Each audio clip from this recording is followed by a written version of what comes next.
Olá, meu amigo, olá, minha amiga. Muito bom estarmos de volta aqui nesse novo ano, desse nosso projeto de Revista Espírita Comentada. Estamos no terceiro ano da série, começamos em 2021 com a Revista Espírita publicada por Allan Kardec em 1858. Foi a primeira revista por ele mesmo lançada, publicada, escrita, e nós fizemos toda essa revista, né, os 12 episódios da revista, e em 2022 a revista de 1859, e agora, em 2023, a revista de 1860, e começamos com janeiro. O que foi publicado em janeiro de 1860 na Revista Espírita do professor Allan Kardec. E para isso, estamos aqui dois casais, eu, Carlos Gomes, com a minha esposa Giane Rodrigues. Fala oi. Olá. E o presidente de nossa casa, Vinícius Rodrigues, com a sua esposa Vanessa Emídio.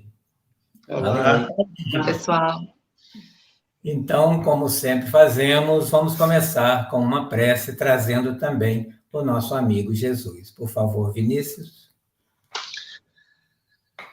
Vamos, então, neste momento, elevar o nosso pensamento e agradecer a todo o trabalho da espiritualidade que veio através de Allan Kardec e de inúmeros espíritos, proporcionarmos esse conhecimento da doutrina, essa doutrina que nos acalenta, que nos deixa mais leve o fardo, nos dá uma visão mais clara do futuro, não tirando o nosso objetivo de melhoria interior, de mudar nossas imperfeições, de auxílio ao próximo. Agradecemos por esta casa, por este trabalho, que possamos continuar com essas atividades de nossa casa, dessa revista espírita, trazendo os conhecimentos e as divulgações que Kardec fez nos anos anteriores e que ainda são atuais para o nosso dia, para aumentar o nosso conhecimento e mudar também nossas atitudes, nossos pensamentos, para assim ir nos melhorando pouco a pouco, até um dia sermos a exata menção do amor e sua prática. Que tenhamos um ótimo estudo. Que assim seja. Kardec, em 1860, no início do ano, ficou muito satisfeito, assim como nós, da revista ter chegado ao terceiro ano, né? E ele já recolhido quais foram as impressões até então. Então, nesse primeiro artigo, nós podemos sentir a alegria de Kardec ao abrir essa revista. É o que o Vinícius vai contar para a gente nesse instante. Por favor, Vinícius. Conforme o Carlos disse, né, então nessa primeira edição da Revista Espírita de janeiro de 1860, Kardec traz como era o cenário, né, como é que estava o espiritismo nessa época e o resultado do trabalho, né, dos 2 anos já publicados da Revista Espírita. E ele se mostra ali muito saudoso com os objetivos que foram alcançados, né, onde ele viu ali que mudou-se muito a ideia que se tinha do espiritismo, então a concepção do espiritismo para as pessoas já tinha mudado, né, passou daquela fantasia, daquela ideia nova, né, que gera, tipo, a curiosidade para as pessoas começarem a estudar e entender o que realmente traz o espiritismo. E ele elenca também ali o aumento do número de seguidores, né, que na época o pessoal comprava, né, os seguidores é para nós hoje, né, das pessoas que compravam na revista espírita e que teve um aumento significativo.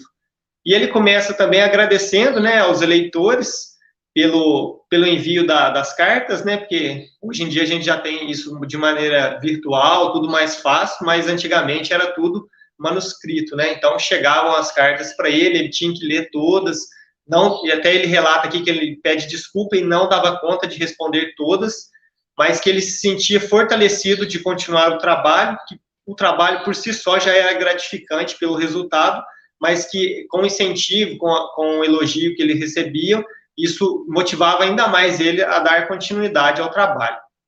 E ele traz ali, falando um pouquinho do progresso que essa revista espírita teve, né, e que, conforme esse progresso, ele entendia que ele devia continuar com esse trabalho, pois estavam tendo os resultados positivos. E conforme tudo na vida, né, nem tudo são flores, ele relata a parte das pessoas que eram contrárias, né, à revista espírita, essa nova ideia do espiritismo ali que estava nascendo. E ele traz até uma frase bacana, que ele fala assim: as maiores descobertas encontraram os mais rudes adversários, sem que por isso fossem prejudicadas. Então, ele até traz depois, né, que o espiritismo em si já é forte, né, a sua raiz, a sua base doutrinária, objetiva, conforme as leis, né, que tudo tem um objetivo e é esclarecido, né, nada fica subjugado ou fica sem resposta, né, tudo é claro, e isso fortalece muito a ideia do espiritismo, e que ele pode ser combatido, né, ele não vai contra as pessoas que contradizem, mas ele acredita, ele tem fé, né, ele tem convicção de que o espiritismo em si tem a base forte que ele prosperará. Ele até fala, né, das pessoas que contradizem o espiritismo, para que elas estudem, para que elas falem assim, a gente não é contra vocês contradizerem, né, opinarem o contrário, porém, estuda para você ter uma base, né, para você ir na prova concreta e falar assim, eu não acredito nisso por causa disso, disso, disso. E as pessoas falavam muito abertas e sem profundidade naquilo, né?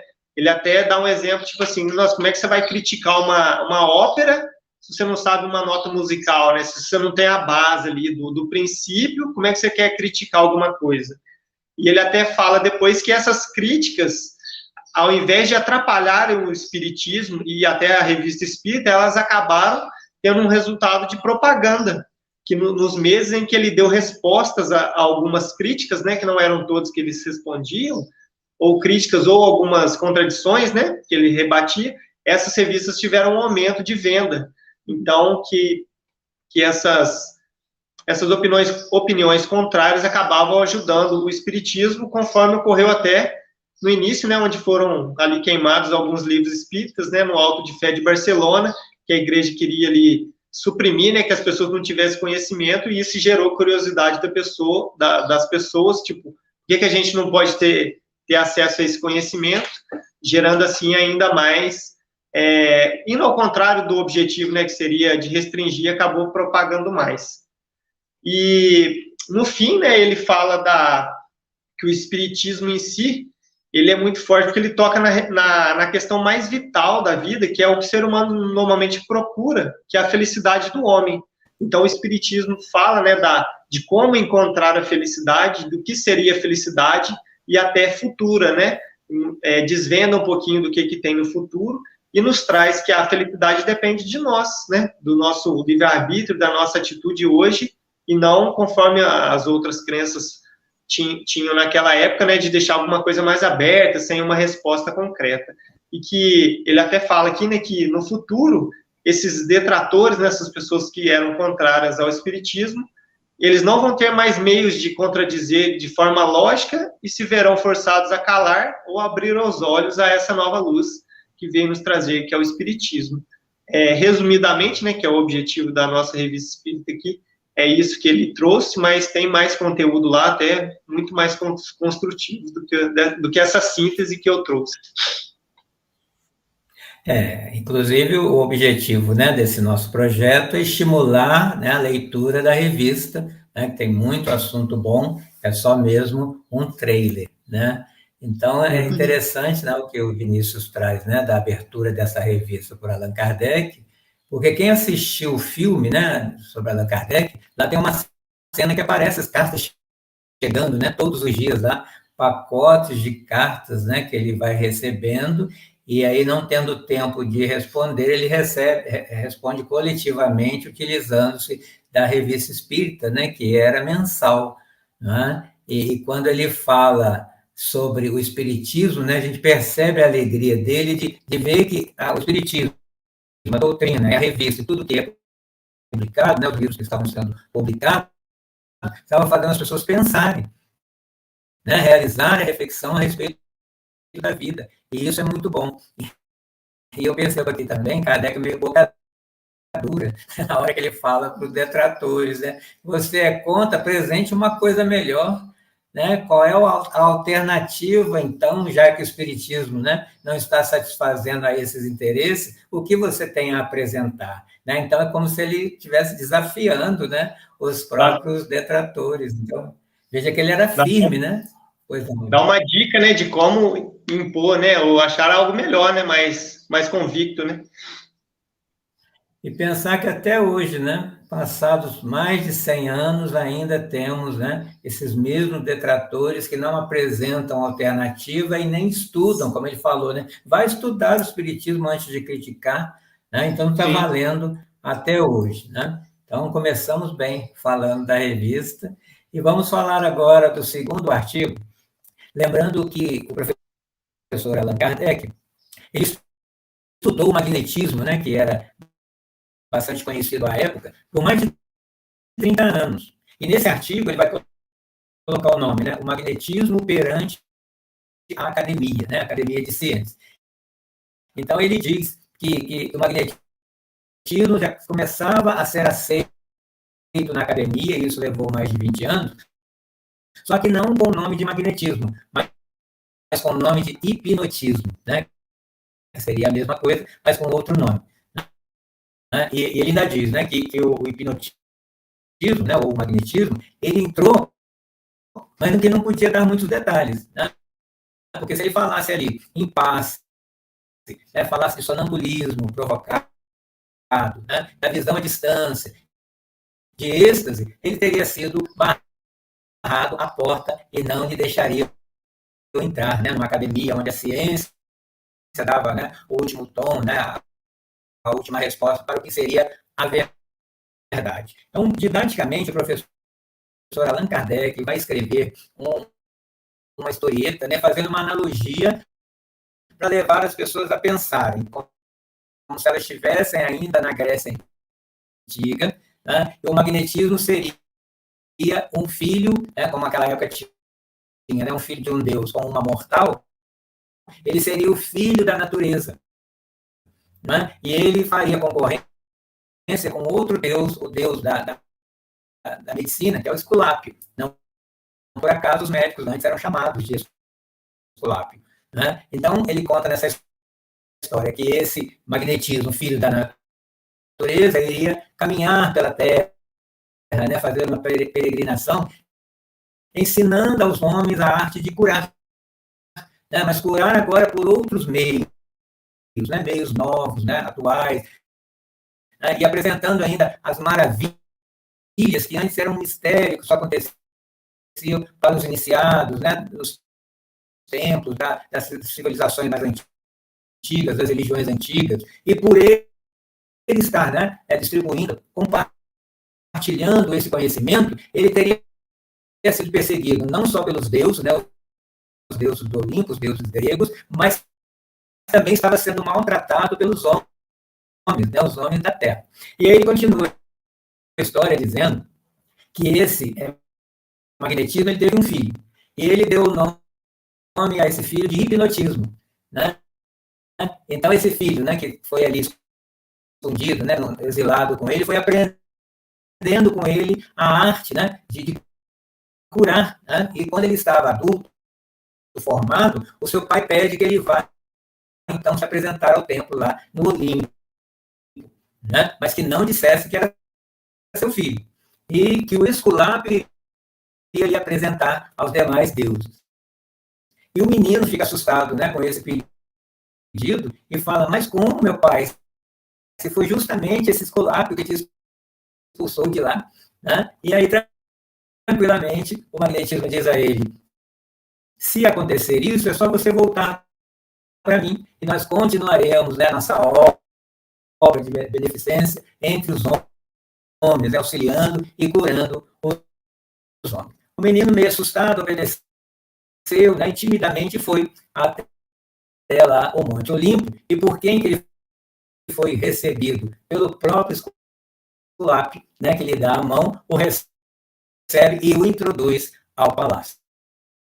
Né? Então, o que Allan Kardec quer dizer com isso? Que o magnetismo né, reforçando o que ele disse no início, o magnetismo entra, mas disfarçado com o nome de hipnotismo, né, que faria com que os cientistas começassem a pensar de uma forma alternativa de se trabalhar a cura das enfermidades. E ele explica que o hipnotismo, quando se trabalha com ele, pode ser observado as duas coisas. Tanto um conjunto de fenômenos nervosos, né, quanto o processo pelo qual esse fenômeno é produzido.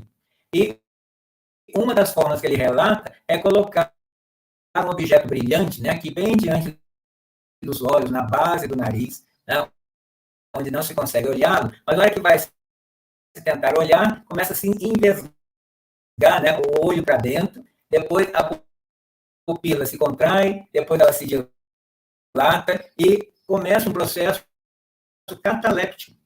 Né? Isso foi feito, né? Foi ele quando narra várias situações, e ao se levantar o membro do paciente, esse fica na mesma posição, né? Até que tem uma ordem contrária para se abaixar esse membro, um braço, uma perna, um dedo, o que seja. Né? Então, ele vai narrar várias situações aí na revista, né? Que nós estamos dando aqui só um incentivo, e anunciar que em outras revistas ele vai voltar nesse tema, né? Que é muito familiar a ele, para divulgar o magnetismo agora com o nome de hipnotismo. Então, nessa revista ainda ele vai citar vários casos que nós recomendamos que seja lido, né, para poder a gente conhecer também, né, que hoje não se fala tanto em magnetismo, embora nos centros espíritas nós conheçamos o magnetismo como o passe. Né? Alguém quer fazer algum comentário? Conhecem o passe? Então, uma outra situação que vamos encontrar nessa revista. Nós, como espíritas, sabemos que é possível conversar, né, com aqueles que já não estão mais nesse mundo chamado mundo dos vivos.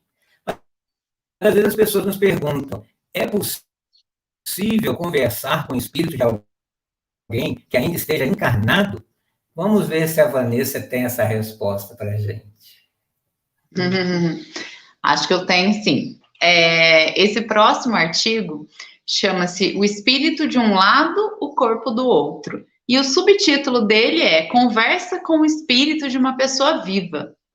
Então, na sociedade parisiense, né, como quem já acompanha a Revista Espírita, né, já tem esse conhecimento, mas, né, para a gente deixar claro, eram feitas essas evocações, né, de espíritos para que eles fizessem questionamentos e agregassem, né, conhecimento à doutrina espírita. Porque hoje, que a gente tem tudo pronto, né, que a gente tem a obra de Kardec, que a gente tem as obras subsidiárias, que tem todas as informações, é muito fácil a gente olhar e falar, não, mas, né, é só estudar. Naquela época, não. Eles tinham que montar, né, toda essa estrutura, todo esse conteúdo, para que a gente tivesse, né, esse acesso, como a gente está tendo agora.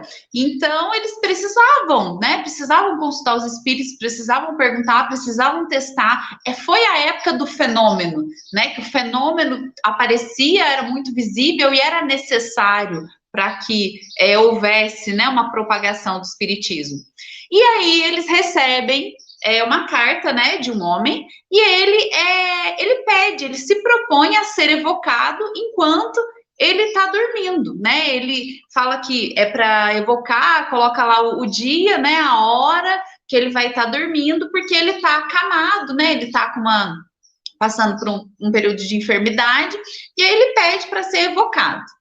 E é muito bacana, uma evocação tem várias perguntas, mas eu vou fazer um resumo, né? E eu trouxe aqui os pontos mais legais das reflexões feitas por esse espírito, porque ele aparece para eles, né, e começa a conversar, né, eles fazem perguntas básicas, né, como, você se lembra que você propôs, né, ser evocado? Ele fala perfeitamente, né, ele fala, quem que tá aqui, né, o seu corpo tá sentindo que você tá aqui, vai ficar cansado? Ele fala que não, que ele é só o espírito, né, então ele não tá fazendo nada que vai afetar ali o corpo. Mas olha que interessante essa frase que eu separei quando eles perguntam, né, sobre o corpo dele, sobre ele estar ali em espírito.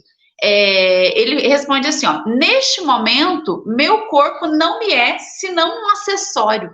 Sou eu que estou aqui.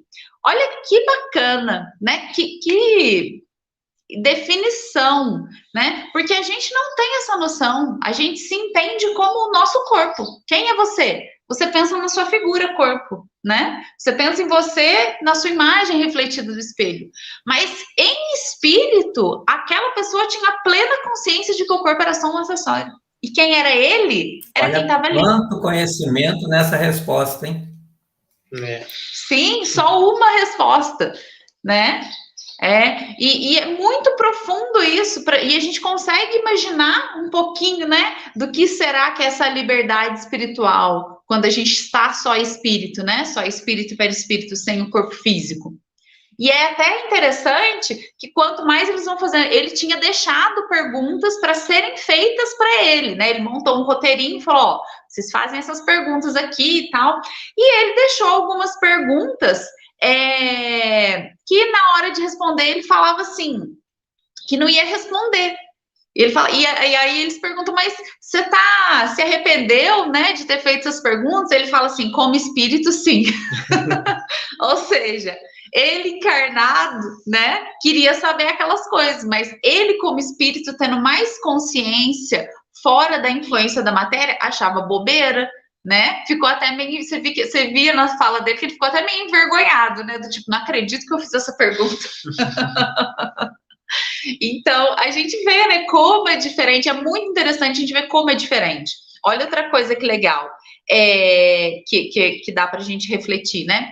A partir disso, você vê que quando ele está, não desligado, né, mas desvencilhado, né, porque ele tá ali, tá ligado por um liame, né, por um cordão ali, até que ele relata que tem uma cor fosforescente, né, que não adianta ele tentar explicar, que eles não vão entender 100% o que é, né, ele só fala que é algo que o liga, né, ao corpo, mas quando ele está nesse estado, a gente vê como que estar encarnado embaraça a nossa consciência espiritual, né, e eu me lembrei do livro Sexo e Destino, que é psicografia, né, do Chico, ditado pelo espírito André Luiz, que lá tem um espírito que mora na colônia Nosso Lar, que chama Pedro Neves, e o Pedro Neves trabalha muitos anos na colônia, e aí ele vem para ajudar a filha dele, que estava passando por uma situação muito difícil aqui no planeta Terra. E o Pedro Neves não aguenta, né? Ele se revolta, ele fica bravo, né? Então, quer dizer, lá no mundo espiritual, é fácil evoluir, né? É fácil ser bom, mas será que a gente já é bom mesmo? Traz para a nossa reflexão, né? Reforma íntima é necessário, a gente precisa saber na teoria, mas a gente precisa da prática. Precisa da prática de ser testado, de aguentar, né, aquelas pessoas que são difíceis, para que a gente ponha, né, em teste mesmo aquilo tudo que a gente aprendeu, né? E outra consideração aqui que é bem bacana, que ele faz, quando é pedido para ele provar se ele é ele mesmo, ele fala que ele pode provar, mas que ele não vai fazer. Porque em espírito ele percebe o quão boba, né, o quão desnecessária foi essa pergunta, né? Então, olha como que é muito diferente. É muito diferente. E uma coisa interessante, só um finalzinho para você, porque tem muito mais coisa legal, mas vou dar só esse spoiler, né, pra gente, se vocês ficarem com vontade de ler. Ele fala, ele tá com uma doença, né, que chama gota, naquela época chamava gota, e ele pergunta, né, eles perguntam para ele, mas, né, aí do lado espiritual, você não consegue ver um remédio para gota, né, um bom remédio? E aí ele fala o nome de uma planta. E até aí tudo bem, ele fala o nome da planta e tal, e depois conversando com ele, né, ele não se lembra, ele não conhecia a planta, ele não sabia nem que planta que era, né, e isso hoje é fácil de visualizar, você pode olhar e falar assim, mas a pessoa pode estar mentindo, né, ela pode não sei o quê, porque hoje é só digitar no Google, naquela época não era, não tinha como ele saber mesmo, realmente tinham muitas plantas desconhecidas, você não tinha foto, eram poucas pessoas que tinham livros, né, era uma coisa muito cara, ainda mais livros ilustrados naquela época, né, em que estava começando, né, a reproduzir, né, os livros de maneira mais eficaz. Então, isso é uma coisa interessante. Tem vários outros pontos que são legais, que ele vai falar da conexão com os médiuns, ele vai falar de várias coisas. Então, indico para quem quiser saber um pouquinho mais, né, dessa conversa com um vivo em espírito. Foi muito interessante. Muito bom mesmo. Por isso que estamos falando aqui, né? A importância do estudo, que é o que a Kardec já começa chamando a atenção no primeiro artigo. Espiritismo é ciência em primeiro lugar, e ciência precisa de estudo constante, aprofundado. Então, o que você nos traz aí é rico de informações, né, que devem ser aprofundado, estudado, pesquisado. Espiritismo é também filosofia, porque ele deve ser questionado, né, tudo, né, nós não aceitamos só porque tem assinatura de Bezerra de Menezes, por exemplo, vamos questionar, né, vamos analisar, e a religião porque nos liga ao que Jesus veio nos ensinar como modelo e guia para todos nós. Né? E Kardec, acho interessante, ele não escondia nada. Então, as cartas que ele recebia e a que ele respondia, ele também publicava nessas revistas. Essa revista era como um diário para ele, né? Por isso que o espírita precisa ler a revista Espírita, estudar, porque vai conhecer melhor o próprio professor Allan Kardec. Ele se coloca muito nessa revista Espírita, ele abre a sua casa praticamente, né, para a gente conhecer o que ele faz. Então, a Jeane vai trazer para a gente aqui vamos ler algumas correspondências de Allan Kardec agora. Como você fala para nós, como você falou, a revista Espírita, ela nos apresenta os bastidores, né? Ali é a base. Então, falando de correspondência, Kardec chegou a um período a corresponder com mais ou menos 1.000 centros espíritas em todo o globo, né? E essas correspondências eram com espíritas, simpatizantes, detratores, né? Então, como você falou, a riqueza, né, desse estudo. Nesse artigo, que tem como título Correspondência, Allan Kardec ele nos apresenta duas, tá, correspondências. Agora, para a gente entender a primeira correspondência, nós temos que voltar lá no primeiro artigo da Revista Espírita de dezembro de 1859, tá? Que tinha com o título Resposta ao Senhor Oscar Bertrand. Até quem apresentou para nós, né, na última gravação aqui da nossa Revista Espírita, foi o nosso amigo, querido coordenador Luiz Lenarte, né? Então, a gente tem que voltar lá para entender aqui o contexto dessa primeira correspondência, tá? Então, vamos relembrar.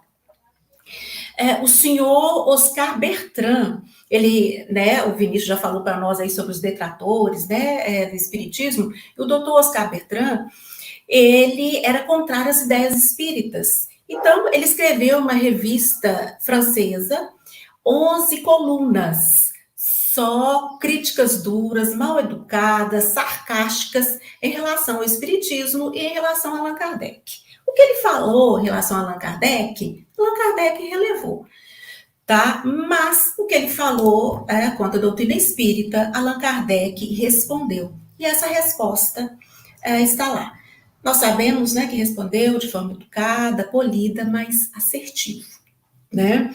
Então, agora voltando, né, para a revista Espírita aqui de janeiro, né, de 1860, com o título Correspondência, Kardec nos apresenta a correspondência do senhor Brion. E o senhor Brion fala para Kardec que ele havia lido, né, a resposta de Kardec ao senhor Oscar Bertrand.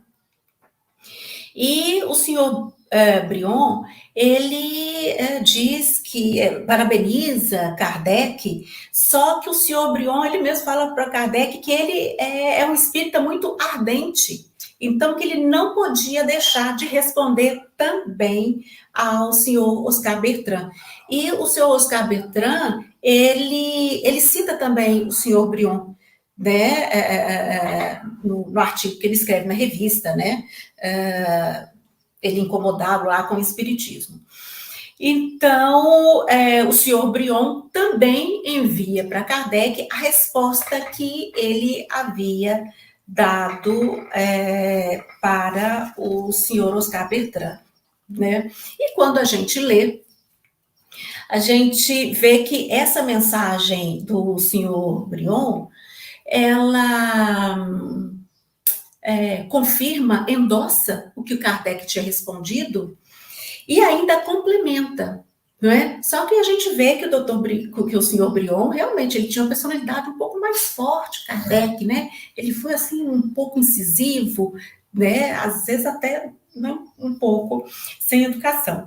Mas nós achamos muito interessante porque a importância de que, como já foi falado aqui, a importância do estudo. Quanto mais estudo, mais material nós vamos ter doutrinário para poder responder aos detratores, né? E no final aí dessa correspondência do senhor Brion, Kardec ele faz uma observação. Kardec fala o seguinte, que ele não sabe se o senhor Oscar Bertrand, se ele colocou nessa revista francesa a resposta de Kardec e que o senhor Brion enviou, né, para ele. Até Kardec fala assim, ora, atacar sem admitir a defesa não é uma guerra leal, né? Então Kardec quis dizer, e o nosso direito de resposta, né? Mas, como nós falamos, né? Então, várias correspondências Kardec recebia. E a segunda correspondência é do senhor Jorbas. O senhor Jorbas, ele sempre trocava, né, correspondências com Allan Kardec, e ele nos traz aqui, nessa correspondência, várias reflexões, né? Então, ele fala, um dos itens, né, que ele fala que os espíritos, eles não mudam, que ao desencarnar, né, o espírito não muda, não há uma evolução, né, instantânea, repentina. Ele fala também sobre a hierarquia dos espíritos, né? Então ele fala que os espíritos superiores, eles não estão aí à nossa disposição para que seja evocado de qualquer forma, a qualquer momento, né? Eles estão para situações sérias, úteis, né? Ele fala da questão também que o mundo material que é cópia, que é fotografia do mundo espiritual, né? E ele nos traz outras reflexões também, né? E no final ele faz uma crítica também bem ostensiva em relação àqueles que não se assumiam ainda espíritas, né? Aqueles que às vezes trocavam correspondências com Kardec, né? Mas colocavam só iniciais ou pediam para que não fossem identificados, né? Então, aqui o senhor Jorbas, ele chamando a atenção desses espíritas, né? E incentivando que eles, como ele, né, assinassem as suas correspondências, né? E Kardec, ali nas suas observações em relação a essa correspondência aí do senhor Jorbas, ele concorda, né, com as reflexões que foram feitas ali na correspondência.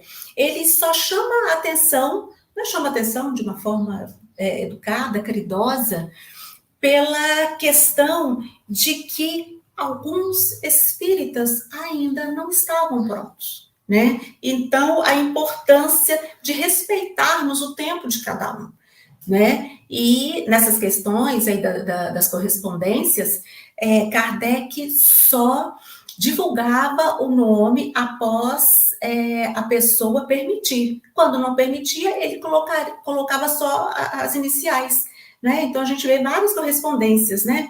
Senhor, MA, né? Senhora, LP, né? Então, ele tinha todo esse respeito, né?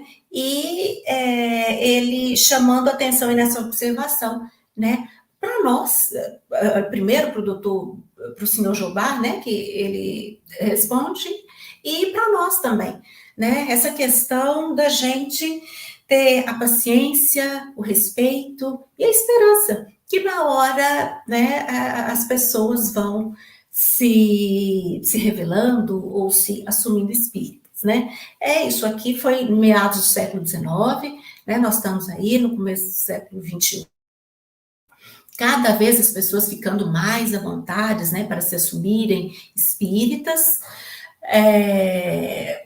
Estamos, né, em outro momento, ainda temos algumas dificuldades, né, como os detratores aqui que nós já falamos, Kardec teve, nós temos, mas com a evolução, com o passar do tempo, com essa questão da transição, né, nós não teremos mais essa dificuldade. Mas o que Kardec fala é ter paciência, tempo e respeito. Mais uma lição, né? Kardec sempre, o professor Allan Kardec, né, que foi sua profissão a vida inteira, mesmo antes de se tornar Allan Kardec, e ele é muito didático em tudo que faz. E mesmo nas cartas, né, como a Giane falou, a delicadeza de tratar o outro sem agredir, mas ser firme sem deixar de responder. E ao ler essas correspondências, nós vamos conversando com ele, né, sentindo a presença dele aqui conosco. E o Espiritismo também, ele explica vários fenômenos que acontecem na natureza e que muitas, né, linhas científicas não conseguem explicar. Muitos de nós conhecemos o que é uma chuva de granizo, né? Mas existiu uma chuva na cidade de Java, que foi uma chuva diferente, que só o Vinícius vai explicar para a gente, porque ele estudou a Revista Espírita. Por favor, Vinícius. Conforme até o artigo da Giane, né, esse artigo ele é baseado também em uma publicação da Revista Espírita de 1859, de dezembro também, foi trazida para a gente pela Geise, e ela explica lá com mais conteúdo, né, o que seria essa chuva, né, esse acontecimento que aconteceu na cidade de Java. Em síntese, né, nessa cidade de Java, tinha uma residência onde lá caíam várias pedras, e essas pedras, conforme o caso do tipo de granizo, mas elas caíam dentro do quarto, muito próximos a uma criança, porém não machucava ninguém. Essas pedras caíam e sem lesionar ninguém, né, sem causar nenhum machucado. E ficou bastante famoso essa situação na cidade. Eles resolveram encaminhar lá no local uma autoridade, né, um general, para que ele conseguisse identificar o que estava acontecendo. Ele ficou lá coisa de 10 dias, de 10 a 12 dias, não conseguiu identificar, nem ele, nem os soldados, né, que estavam com ele, o que teria acontecido.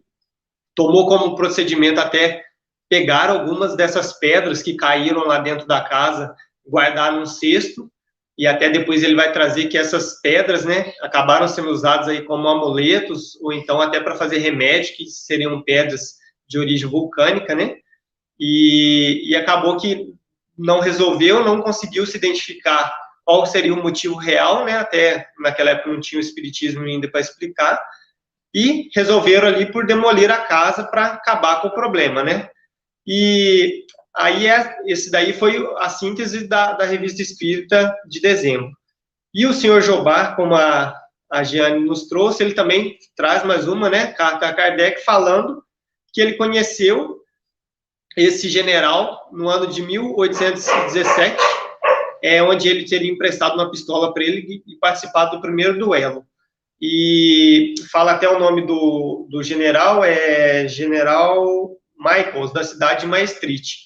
E ele fala para tentar, né, fazer a evocação desse general para esclarecer melhor os fatos, né, do que teria acontecido, que ele seria ali uma testemunha presencial, já que esse relato trazido na revista anterior foi por uma pessoa que viajava, que era a senhora Ida P. Pfeiffer.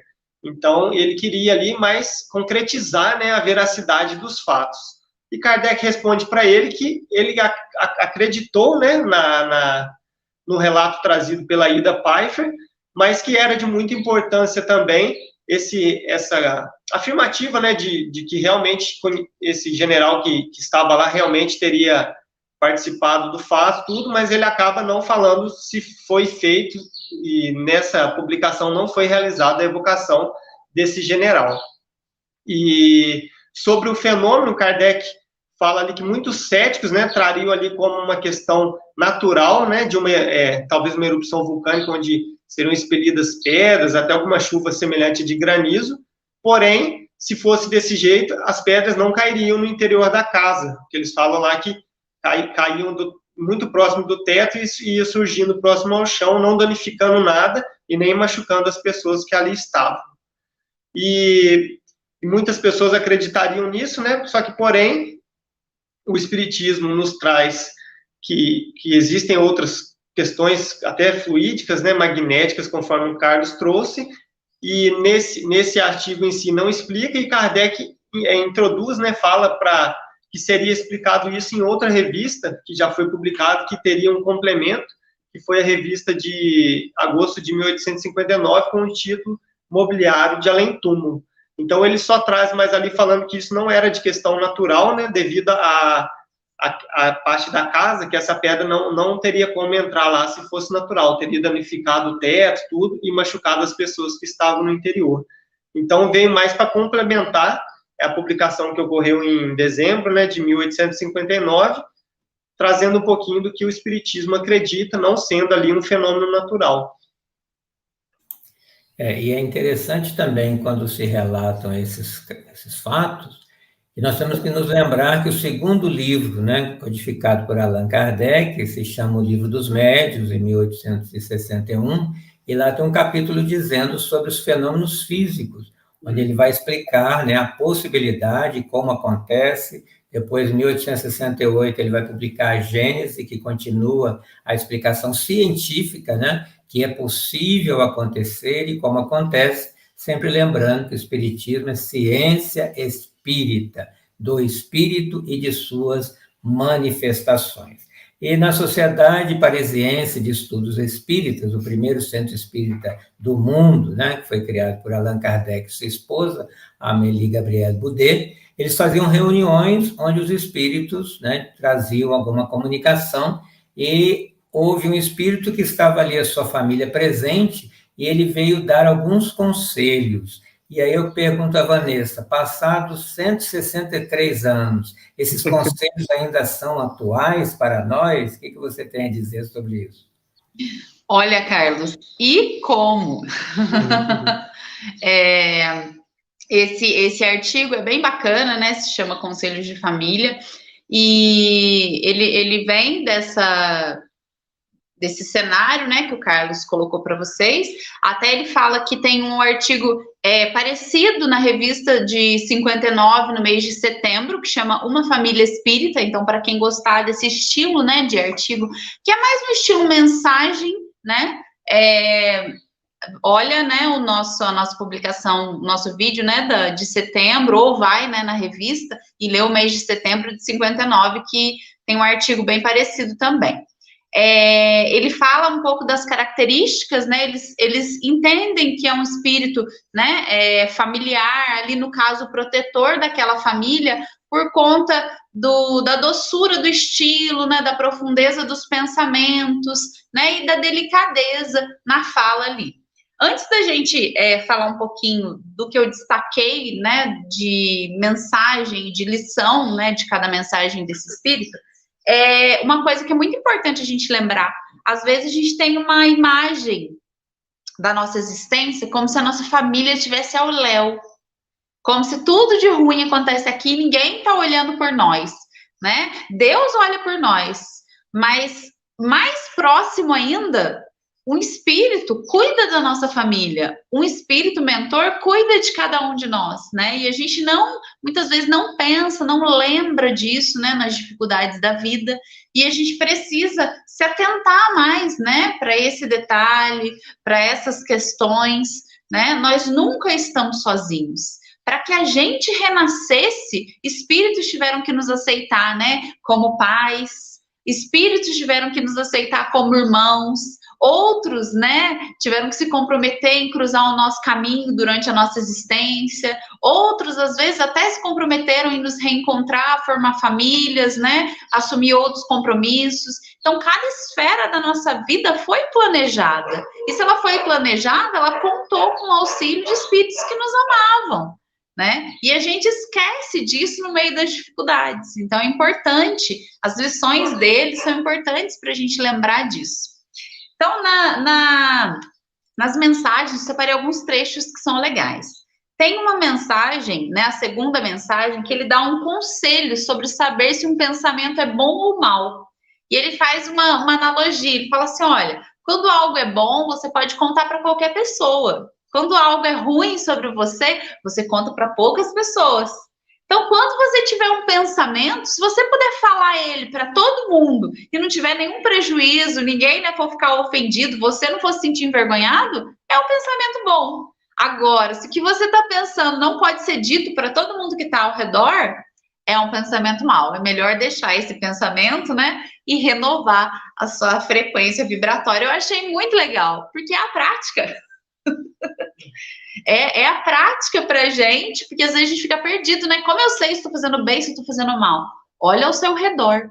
Você está beneficiando ou está prejudicando, né? Eu sei que tem coisas que a gente olha na vida e são escolhas que a gente olha e fala, nossa, mas né, eu quero fazer isso, eu preciso, né, tomar essa atitude, mas tem que se atentar. Você está magoando pessoas, né, no sentido de prejudicar. Porque às vezes realmente a gente precisa cortar ciclos para que as pessoas amadureçam.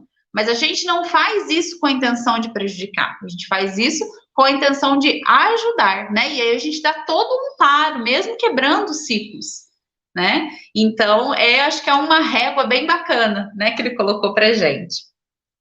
Olha uma outra frase aqui que ele coloca, ó. Se a justiça fosse praticada entre os homens, o mais afortunado seria aquele que realizasse maior soma de boas obras. Se, pois, quiserdes tornar-vos ricos, meus filhos, praticai muitas ações boas. Pouco importam os bens do mundo. Não é a satisfação da carne que se deve buscar, mas a da alma. Olha a profundidade disso. Hoje, a gente tem muito forte essa questão, né, do dinheiro e tal, mas naquela época era mais gritante, vamos dizer assim. Hoje a gente tem isso muito forte, mas a gente entende, né, que é uma visão distorcida, que a gente tem que buscar pelo ser, não pelo ter. Mas naquela época, ter dinheiro valia muito. Ser da nobreza valia muito. Né? Então, ele põe, né, aquela família que estava sob os cuidados dele no trilho. O que vale para vocês são as boas ações, né, a satisfação da alma, né, não do mundo material. E essa questão do dinheiro, que não é nosso, está conosco, nos é emprestado para que a gente possa beneficiar o maior número de pessoas possíveis. Né? Quando a gente for dar conta disso, a conta que nos vai ser cobrada é essa. Quantas pessoas você ajudou? Qual porcentagem você gastou ajudando as pessoas e qual em benefício próprio? Né? Então, e não vai ser alguém que vai nos perguntar. Nós mesmos, porque nós vimos no meu primeiro artigo como a nossa consciência muda quando a gente está fora, né, despojado do corpo físico. Né? Não que nós viramos outras pessoas, mas que é como você está num ambiente, uma música muito alta. E aí eu tô falando aqui, vocês não estão me escutando porque a música está muito alta. E eu tô quase gritando, né, para vocês me entenderem. E aí de repente a música baixa. Eu não preciso mais gritar. Você não fica mais sentindo, né, aquela perturbação no seu ouvido, não. Tá tudo mais tranquilo, você consegue ver com mais claridade. E é assim, quando a gente desencarnar, a gente consegue se ver com mais claridade. Olha, outras duas. Pode falar, Carlos. Não, só ia falar que pai é pai até depois de morto, né? Fica responsável pela família. E mãe também. É isso mesmo. Olha outra coisa que ele fala. Quando as coisas estiverem difíceis, né? Ele pede para usar a oração. Mas ele faz um aviso. Os bons espíritos não vão resolver por vocês. Mas eles vão amparar, inspirar o bem, intuir as melhores soluções. né? A gente quer muitas soluções, a gente quer orar e que seja feito o que a gente quer e que o negócio aconteça e pronto. E não é, a gente ora para pedir força, a gente ora para pedir inspiração, a gente ora, né, para entender qual caminho a gente precisa seguir, né? Nós, como espíritas, precisamos ter mais essa consciência, essa responsabilidade de que nós somos responsáveis pela nossa história, pelas nossas escolhas, né? Olha mais um aqui, ó. Ele fala também da importância, né? Na última mensagem, da importância dos fenômenos para aquela época. Porque era preciso mostrar para as pessoas que a alma sobrevivia, que a vida não acabava ali, que tinha algo além. Era preciso que as pessoas soubessem. E naquele momento, os fenômenos eram o caminho mais viável. Essa família estava enfrentando um problema, que eu não vou contar, quem quiser saber vai ter que ler lá, mas ela estava enfrentando um problema, né? E ele fala isso exatamente para ajudar nesse problema, né, que eles estavam enfrentando.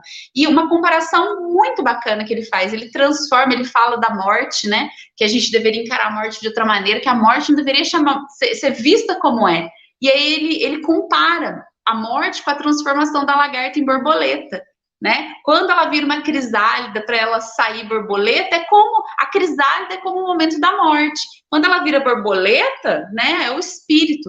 Mas aquela lagarta tinha aquela borboleta dentro dela.